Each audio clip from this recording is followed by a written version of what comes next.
เมนูไปหาหน่อไม้มาเจ้าว่ากินแกงหน่อไม้2คนอยู่บ่ไปหาแล้วให้แม่แกงแล้วน้องก็เฮ็ด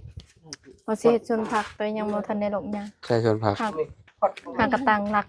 มื้อแรงสิลงหยังตอนแรกคักสิปลูกผักหยังผักกาดมะอะไรแตงก็เยี่ยมไม้เล่าว่าจังได๋เนาะผักบัวผักหอม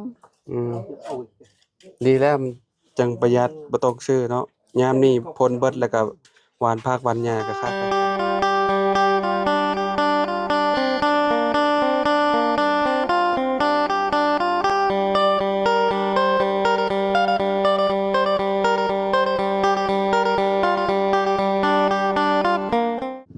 เอา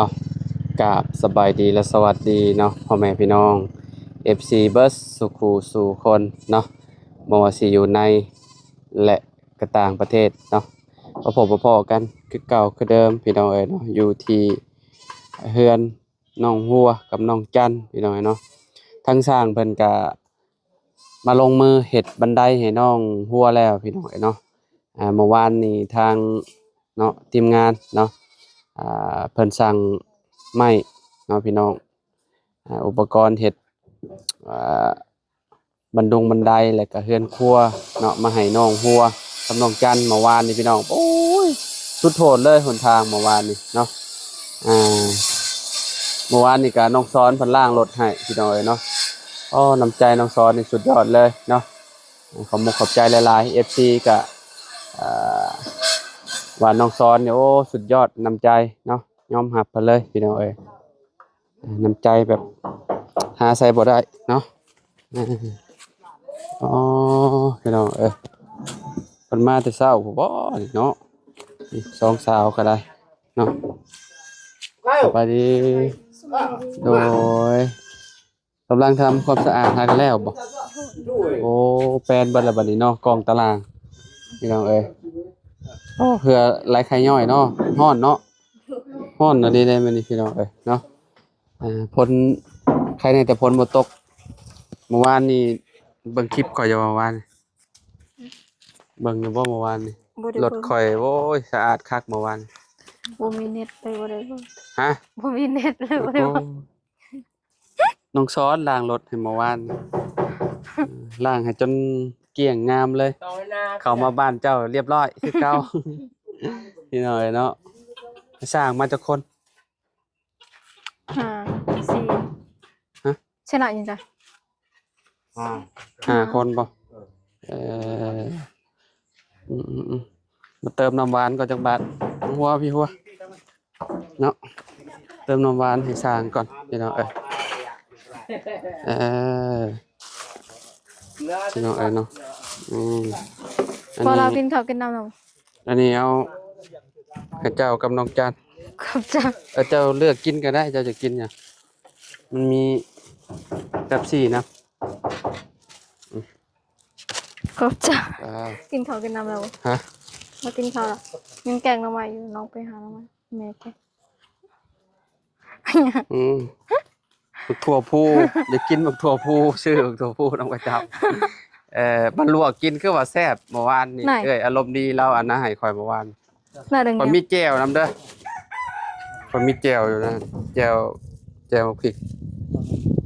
น้องจันกินเป๊ปซี่บ่เอาเย็นๆให้น้องจันนะเราเอามาใหม่ๆเลยจังก็ให้มาก็แซ่ว่าสิกินเป๊ปซี่ไปกินน้ำส้มแจ่วจำถั่วพูฮะกินแบบแปลกได้ข่อยแบบกินแจ่วกินยังกับพวกผักพวกหยังบ่เป็นหยัง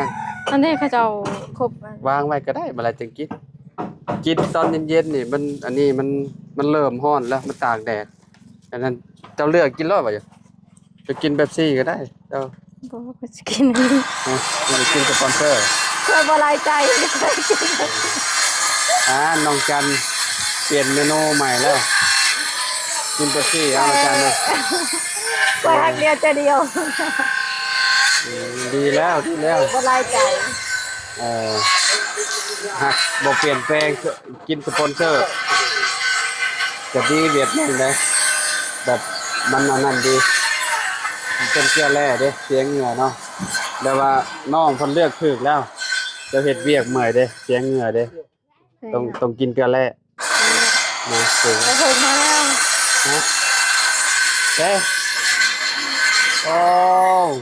บ่าวจันกับบ่าวเพิ่งเข้ามาแล้วบ่าว สองนมเพิ่นพี่น้องเอ้ยโฟมาแล้วอ้าวเพิ่นบ่ได้เอารถเพิ่นเข้ามาไหมเพิ่นจอดรถเพิ่นอยู่พุ่นเนาะ รถเราเพิ่งเข้าบ่ได้ อืมรถข่อยก็อยากอันนั้นคือหัวเทียนสิบอดนี่แหละเวลามาโตนลงนะฮะนั่นน้ำมันจะลุกนะฮะแต่ว่าดื เมื่อวาน ด นี้ ๆ รถ พี่น้อง รถขาดเลยรถมาส่ง ฮะ รถมันใดรถเขามาส่ง ค่าบ่ มันขาบ่ได้ตอนมาเนี่ยบริการตอนเรากลับมันขา ตอนมามันหนักเด้ตอนกลับมา บ่เราไม่ได้ไปทางเก่าเดี๋ยวเราไปทางนี้อีก เอาเปลี่ยนทางใหม่ แม่น เออ มันก็เลยขาดรถวิโก้มาดึง วิโก้บ่มาส่งวิโก้หรือหุ่นใด วิโก้ หุ่นใด บ่รถมาส่งหันรถทนได้แต่ว่ารถมาแก่เขา อ๋อ มาดึง รถโฟบ่มาดึงกับเจ้าเมนูไปหาหน่อไม้มาเจ้าว่าแกงหน่อไม้สองคนหรือบ่ ไปหาแล้วให้แม่แกงแล้วน้องก็เฮ็ดบ่สิเฮ็ดชวนผักแต่ยังบ่ทันได้ลงหยัง ใช่ชวนผัก หากระตังหลัก มือแรงสิลูกเนี่ย ตอนแรก คั สิ ก ลงหยัง สิปลูกผักหยัง ผักกาดมะ อะไร แตง ก็เยี่ยมไม้เล่าว่าจักนี่เนาะอืม ผักบัวผักหอม ดีแล้วมันจังประหยัดบ่ต้องซื้อเนาะยามนี้พ่นเบิดแล้วก็หวานผักหวานหญ้าก็คักเลยสบายเลย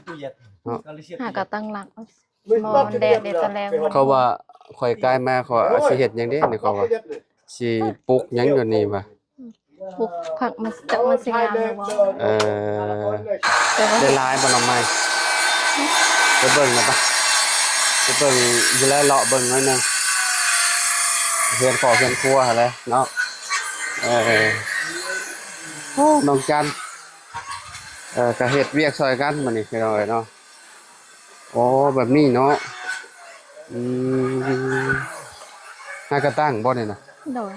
โอ้พี่น้องเอ้ยเนาะ ว่าเราคิดว่ามันเตี้ยผุดบ่ หึ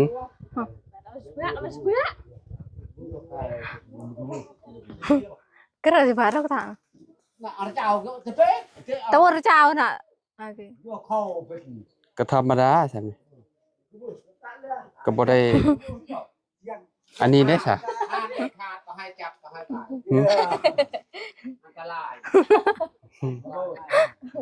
แป้นอะไรแบบนี้เนาะว่าเพิ่น มันเตี้ยผุดเนาะเจะคิดว่ามันเตี้ยบ่ แล้วเสานี่ได้ซะสิเอาขึ้นซำได้เสานี่คือหยังซะนี่บ่สร้างนี่ ตัดที่มันยาวโพดคุดมันก็เลิกโพด อืม เช่ามัน2.5 เมตร จุบเจ้าอันพังเท่าใด ครั้งแล้วก็60 เซน พัง60เซน อันเต้นเนาะ นั่นแหละบางทีก็เพิ่นครัวเท่านั้นแหละให้เสมอกับเพิ่นครัว เพราะว่ามันพอดีกับเพื่อนครัวเด้น้องหัว เพิ่นว่าจะเช่ามันชูมันก็ชูเกินตัวนั้นอีก เนาะ กีฬาอีก เพราะว่ามันต้องเบิ่งแบบเพื่อนเจ้าอีกนี่เพื่อนเจ้าสูงก็เอาซ้ำกันนี่เด้นี่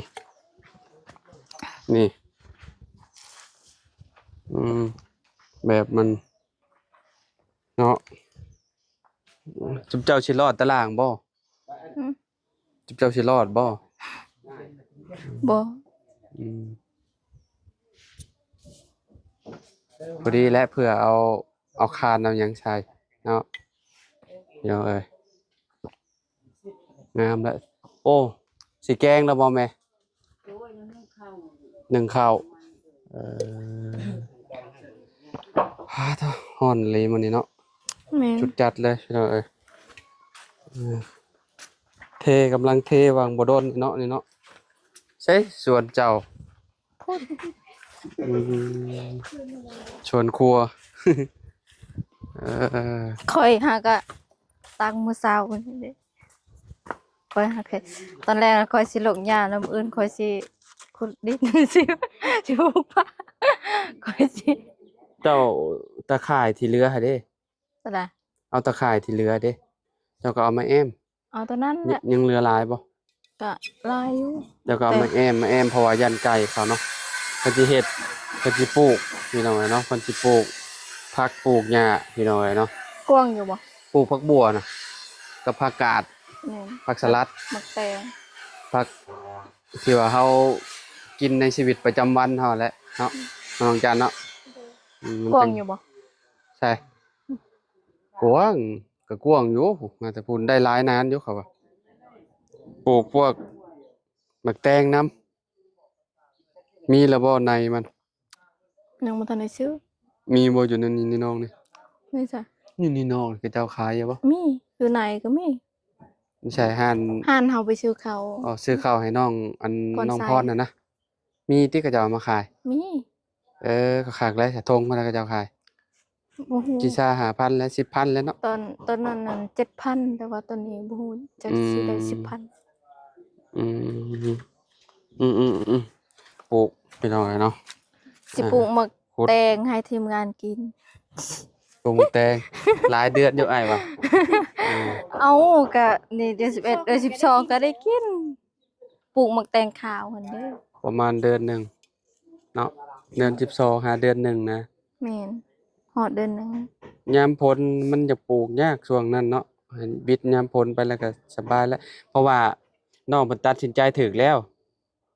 เนาะเพราะว่าสิเจ่อน้ำแล้วก็มีน้ำแบบเฮาน้ำเฮาก็สิได้มีประโยชน์ใช้รดผักคุณหญ้าเนาะ โทษ ในช่วงบ่มีน้ำก็บ่กล้าปลูกอีกแล้วเนาะแต่สิไป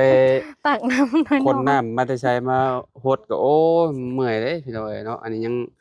อ๋อไก่ตัวนั้นได้ขี้เข็บมาเฉยเลยว่ะ อันนี้ค่อยคนนั้นคนแปลนนี่ค่อยย้ายแต่พี่เอาไว้ แม่นบ่ แล้วก็เห็นดอกค่อยฆ่ามันทิ้งแล้วค่อยก็โยนเสร็จ ขี้เข็บ ตัวบ่ใหญ่ แม่นนะตัวปักใหญ่นึงพี่น้องเอ้ยเนาะไฟกับมาพร้อมกันเนาะเฮือนจ้ะเนาะ ๆดู แต่ว่าเพิ่นไปใช่แหละเพิ่นเดิน หึ คนเดินไผไปใช่แหละตุ่มๆอยู่เทิงอะแม่นบ่ แม่อยู่ทาง อ๋อ นั้น เขาว่าไผขอตุ่มๆๆๆอยู่ไฟกับมาพร้อมกันเลยมื้อนี้เนาะคั คุณบอก ก แต่ ๆๆ เมื่อวานนี้ว่ามื้ออื่นอยู่เพิ่นเด้อค่อยสิเอาเข้าไป ก็คือแบบกงเตอร์เพิ่นก็เอามาใส่ให้เลยบ่นี่แหละนะ กงเตอร์ยังบ่ทันมี เอามาเดินอันนี้ให้ก่อน แม่ อืม กงเตอร์ ประมาณ เดือน หลายมื้อ 12 เติบเนาะ กงเตอร์เนาะเก็บเอาถึง อืม เตอร์นั่นน่ะสิบ่ ใช่ นั่นเลย แม่นหมอนับไฟอะ ม แห อ ละ เตอร์ค่ะ แม่น ยังบ่ ถ้า ทันมี ถ้าบ่มีตัวนั้นก็สิใช้ไฟแบบใด เขาตอนนะหั่นก้นเขาว่ายังบ่มี อืมคือสิบ่โดนปานใดดอกเขาว่า เดือน12นี่เขาว่ามีกงเตอร์ เพิ่นว่าหั้นนะ อืม เอ่อเพื่อนน้องอันนั้นน้องไม้น่ะเพิ่นคือสิได้ไวอีหลีพี่น้องเอ้ยเนาะแบบปุ๊บปั๊บแหละแบบเพราะว่าเดินเรื่องประมาณเบาอันเสียงเข้าให้พี่น้องเอ้ยเนาะเข้าอยู่บ้านน้องไม้น่ะน้องไม้ก็มีไฟใช้แล้วก็เพื่อนน้องฮัวก็จะเป็นช่างเดียวกันนั่นแหละถ้าสิว่าไปเข้าบ้านน้องไม้ให้แม่นแล้ววะที่ว่าลุงเพิ่มติดต่อมาน่ะ สร้างนี่อยู่บ้านจิงจอง คนหน้าตาแบบไรนี่นะ หึ ว่าอันสร้างไฟนะ เอาคนผู้ที่เอาเข้าเฮือนแซลมอนแล้วก็บ่เอ็ดนี่บ่เอ็ดก็มีไฟบ่ คนเดียวกันบ่นี่ได้หัวละโลนได้ แม่น เมียนบ่ มีแล้วข้อยก็เสร็จบอกเฮ้อเมื่อวานนี้ว่ามื้ออื่นเขาสิเอาเข้าไว้เด้อแล้วเราก็ว่าให้เอาเข้าโลดอายุ อ่า ยุพลานน่ะว่าแล้วยุพลาน แม่นบ่สร้างนี่เนาะ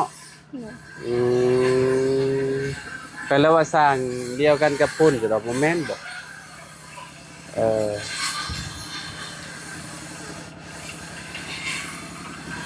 ก็โอเคก็พี่น้องเนาะตอนนี้ก็เนาะเพื่อนน้องหัวน้องจันพี่น้องเนาะกำลังดำเนินการเฮ็ดซานเฮ็ดอันน่ะให้เราอยู่พี่น้องเนาะทางสร้างเพิ่นก็เทอันนั้นเรียบร้อยแล้วเนาะเทเสาเทหยังแล้วเนาะถ้ามันแข็งมันหยังเพิ่นก็เฮ็ดต่อแล้วอันนี้คือไม้อุปกรณ์เฮ็ดเนาะ โดย แล้วก็เฮ็ดบันไดแล้วก็ไฟเข้าพร้อมกันเลยมื้อนี้พี่น้องเนาะค่อนข้างสิจวดจ้าดอยู่เนาะไวว่าพอสมควรพี่น้องเนาะ ไปจ้ะน้องอืม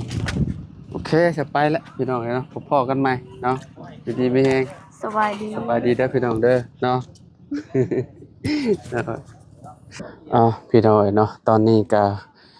สร้างเพิ่นก็ลงมือเฮ็ดบันไดอยู่พี่น้องแล้วก็สร้างไฟเพิ่นก็มาเดินไฟไว้เนาะเดินไฟไว้อยู่บ้านน้องจันน้องหัวพี่น้องเนาะจวดจ้าดเนาะมื้อนี้โอ้ยเอาพอๆกันไหมพี่น้องอยู่ดีมีแฮงบ่ทุกคนเด้อสบายดีและสวัสดีพี่น้องเนาะ